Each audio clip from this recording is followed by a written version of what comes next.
To socialism in Europe and the Russian revolution में आप सबका स्वागत है। और इसका ये पार्ट 4 है। पार्ट 3 में हमने लास्ट इवेंट डिस्कस किया था कि in the month of February in 1917 a revolution took place there, और उस रेवोल्यूशन की वजह से tsar Nicholas had to abdicate from the power, और उसको अपनी सत्ता छोड़नी पड़ी थी। और उसकी वजह से रशिया जो था वो अब मोनार्की नहीं रह गया, वहाँ पर अब राजतंत्र ख़त्म हो गया था। और जो सोवियत पेट्रोग्राड सोवियत थी और उसके साथ साथ जो मिलिट्री के लोग थे, उन्होंने मिल कर के एक प्रोविज़नल गवर्नमेंट बनाई थी। अब फरवरी के बाद 1917 के बाद आगे क्या होता है ये हम डिस्कस करते हैं इस पार्ट के अंदर। The liberals as well as the socialists among them worked towards an elected government। जो गवर्नमेंट वहाँ पर बनी थी प्रोविज़नल गवर्नमेंट, एक तो उसमें अभी जस्ट हमने बात की कि एक तो पेट्रोग्राड सोवियत के लोग थे और उसके अलावा जो मिलिट्री के लोग थे उन्होंने टेम्पररी गवर्नमेंट बनाई थी। तो जैसे ही वहाँ पर मोनार्की ख़त्म हुई तो जो वहाँ के जो लिबरल्स थे और जो सोशलिस्ट थे उन्होंने ये ट्राई किया कि अब यहाँ पर इलेक्टेड गवर्नमेंट बननी चाहिए, क्योंकि जो प्रोविज़नल गवर्नमेंट बनी थी वो इलेक्टेड गवर्नमेंट नहीं थी। वो तो उन्होंने एक टेम्पररी थोड़े टाइम के लिए गवर्नमेंट बनाई थी, क्योंकि जैसे ही जार निकोलस को हटाया था तो पावर फिर किसके पास जाएगी, तो इसलिए वो टेम्पररी गवर्नमेंट थी। फिर restrictions on public meeting and association वो रिमूव्ड। जैसे ही मोनार्की ख़त्म हुई तो जो रेस्ट्रिक्शन थे पब्लिक मीटिंग पर वो हटा दिए गए। Soviets like the Petrograd soviet were set up everywhere. और जैसी सोवियत पेट्रोग्राड में बनी थी, सोवियत का मतलब आपको पहले भी बताया है, सोवियत का रशियन वर्ड है जिसका इंग्लिश में ट्रांसलेशन पर काउंसिल बनता है। तो ऐसी वहाँ के रशिया के जितने भी इम्पोर्टेंट सिटीज़ थे वहाँ पर ऐसी सोवियत बनाई गई। अब अप्रैल में वहाँ पर एक बहुत बड़ी घटना होती है कि जो बोल्शेविक लीडर थे व्लादिमीर लेनिन, यहाँ पर नीचे आप उनका पिक्चर देख सकते हैं, he return to Russia from the exile. Vladimir Lenin को ज़ार निकोलस ने अपने रशिया से बाहर निकाल रखा था और वो यूरोप के किसी दूसरे कंट्री में रह रहे थे। जैसे ही फरवरी की रेवोल्यूशन हुई और ज़ार ने वहाँ पर रूल करना बंद कर दिया, तो जो लीडर थे व्लादिमीर लेनिन वो वापस रशिया में आ गए। और बोल्शेविक के बारे में आपको पता ही है, बोल्शेविक वो सोशलिस्ट रेवोल्यूशनरी लोग थे जो ये यकीन करते थे कि हमें सोशलिज्म लाना है और उसके लिए हमें वर्कर्स को तैयार करना है। They believe in the power of workers. और उसके साथ साथ वो ये कहते थे कि पार्टी एकदम डिसिप्लिन्ड होनी चाहिए, और वो मेंशेविक से डिफरेंट थे। ये हमने इससे पहले वाले पार्ट में बात की।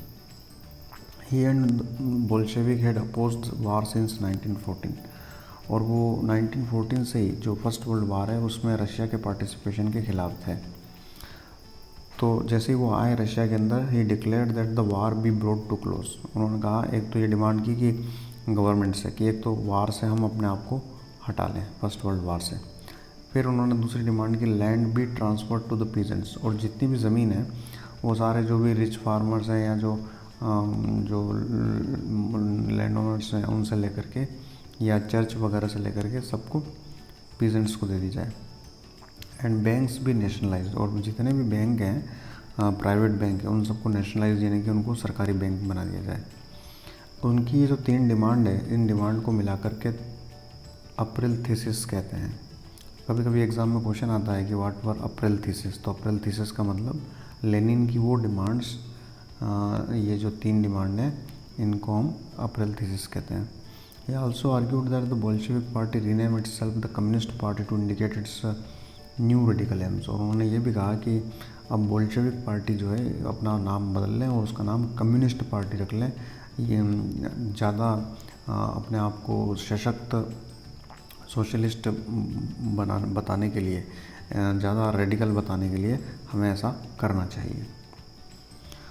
Bolshevik party try to increase its influence within a short period of time, it maximize the number of members. और जैसे ही लेनिन आए रशिया के अंदर तो जो बोल्शेविक पार्टी थी उसका जो इन्फ्लुएंस था वो बढ़ने लग गया रशिया के अंदर, और उन्होंने बहुत कम टाइम में बहुत सारे मेंबर्स बना लिए।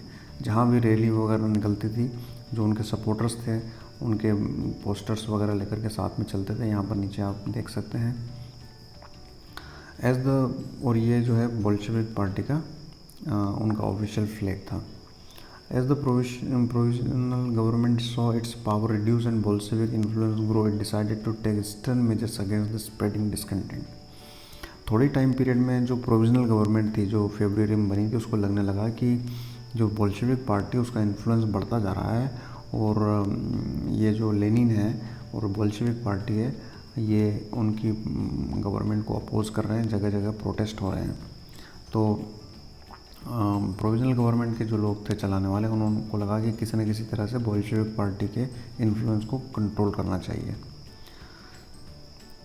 इसीलिए जब भी उन्होंने बोल्शेविक पार्टी कहीं पर भी कोई पब्लिक प्रोटेस्ट करती तो उसको बड़ी ब्रूटली उसको कंट्रोल किया जाता, फायरिंग वगैरह भी की जाती उसके ऊपर, और कई जो बोल्शेविक लीडर थे उनको जेल में भी डाल दिया।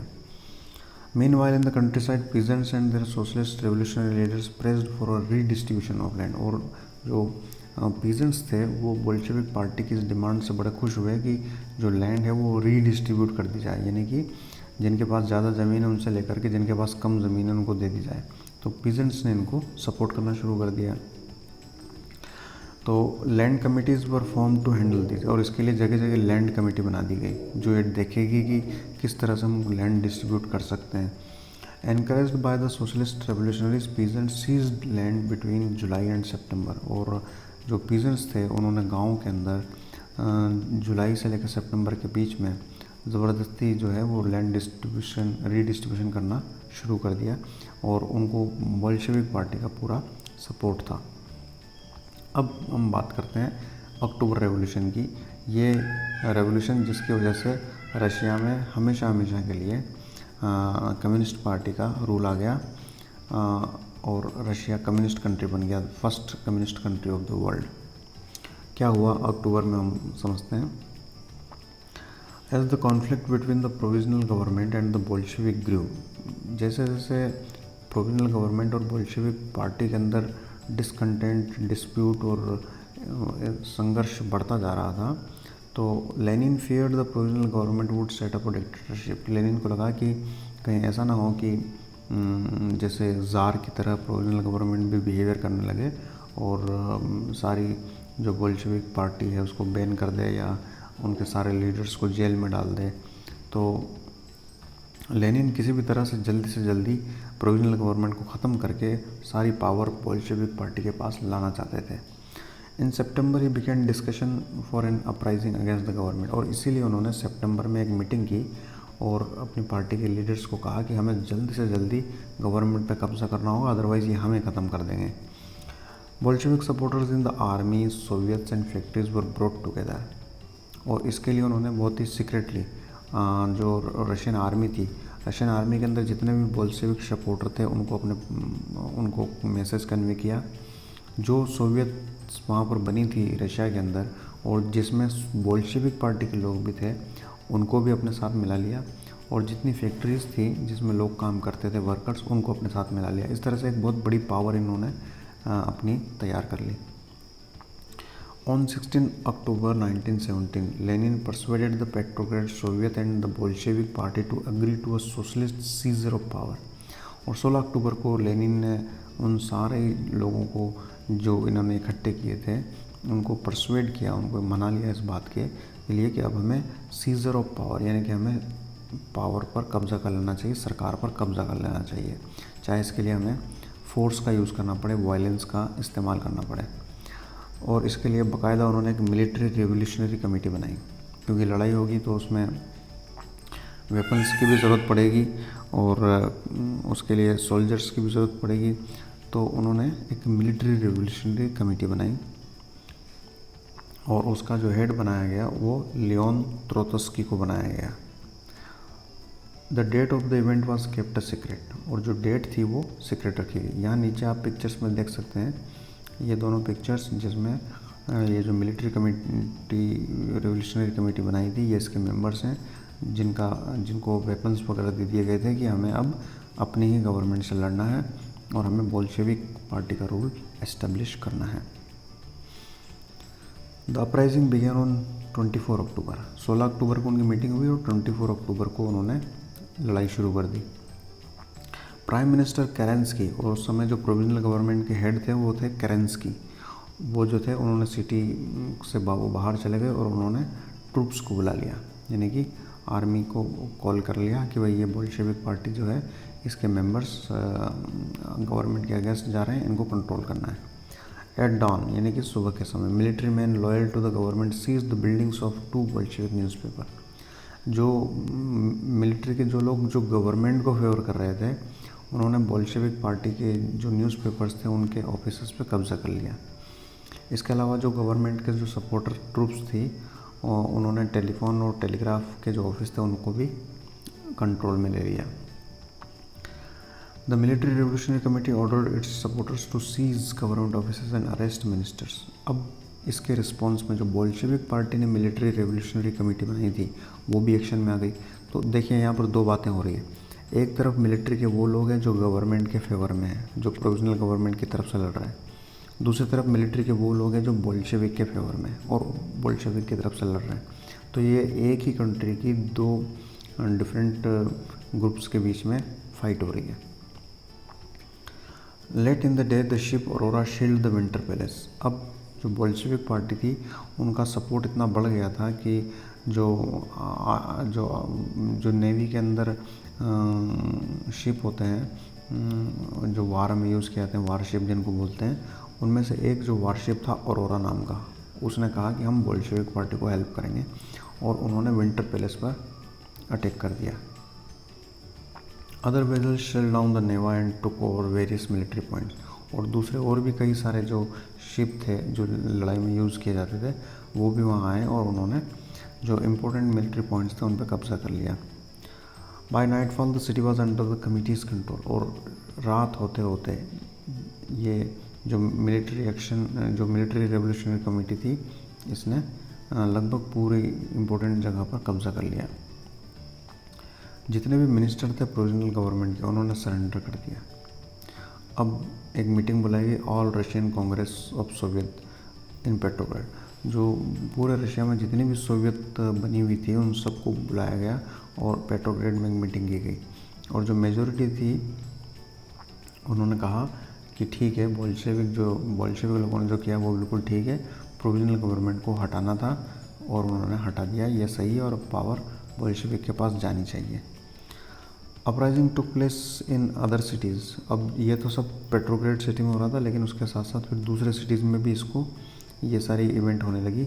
और मॉस्को के अंदर बहुत हैवी फाइटिंग हुई दोनों ग्रुप्स के बीच में, लेकिन दिसंबर तक आते आते बोल्शेविक जो थे उन्होंने मॉस्को के अंदर भी अपना कब्जा कर लिया।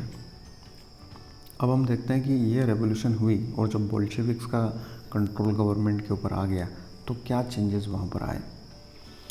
ज़्यादातर जो इंडस्ट्री और बैंक थे उन सबको नेशनलाइज्ड कर दिया। जैसे कि लेनिन ने खुद डिमांड की थी कि बैंक को हम नेशनलाइज करेंगे, तो जब उनकी पावर आई तो उन्होंने उनको नेशनलाइज कर दिया।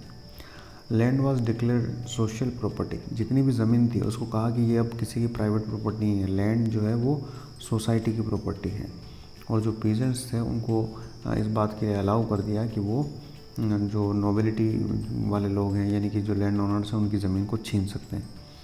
सिटीज़ के अंदर Bolshevik enforce the partition of large houses according to family requirement. जो अमीर लोग थे और जो बहुत बड़े बड़े मकानों में रहते थे जिसमें बहुत सारे कमरे वगैरह होते थे, तो बोल्शेविक ने कहा कि इतने बड़े बड़े मकानों की ज़रूरत नहीं है एक फैमिली के लिए, तो उन्होंने मकानों के पार्टीशन कर दिए और उन लोगों को देना शुरू कर दिया जिनके पास बिल्कुल मकान नहीं थे।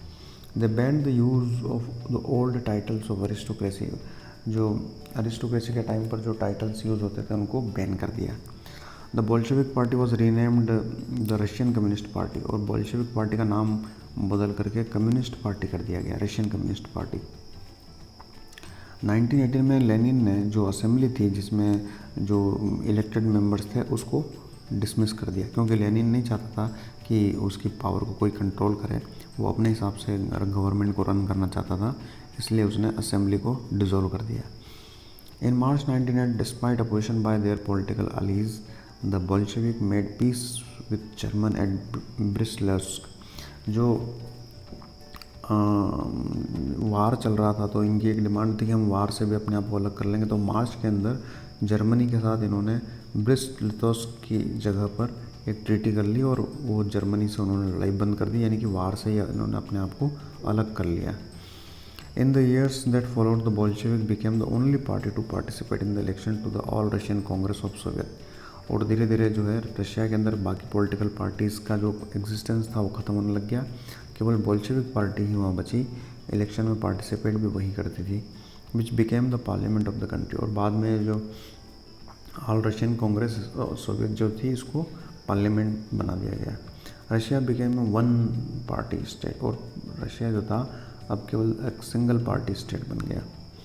The secret police called Cheka first and later OGPU and NKVD punished those who criticise the Bolshevik. और बोल्शेविक पार्टी ने अपनी सीक्रेट पुलिस बनाई, जो भी बोल्शेविक पार्टी की क्रिटिसाइज़ करता, उनको अपोज करता, तो उनको वो गिरफ्तार कर लेते, जेल में डाल देते। कई बार तो जो साइबेरिया का डेजर्ट है उसमें छोड़ देते, जहाँ काफ़ी भयानक सर्दी होती थी और लोग उसी से मर जाते थे। चलिए अब इसके क्वेश्चंस आप लोग सॉल्व कर लीजिएगा। व्हाट वर अप्रैल थीसिस, ये इंपॉर्टेंट क्वेश्चन है। Explain the main events of October revolution. What changes took place in Russia after October revolution. Who was Lenin, what was his role in revolution. चलिए I hope कि आपको ये समझ में आया होगा। Thanks for watching.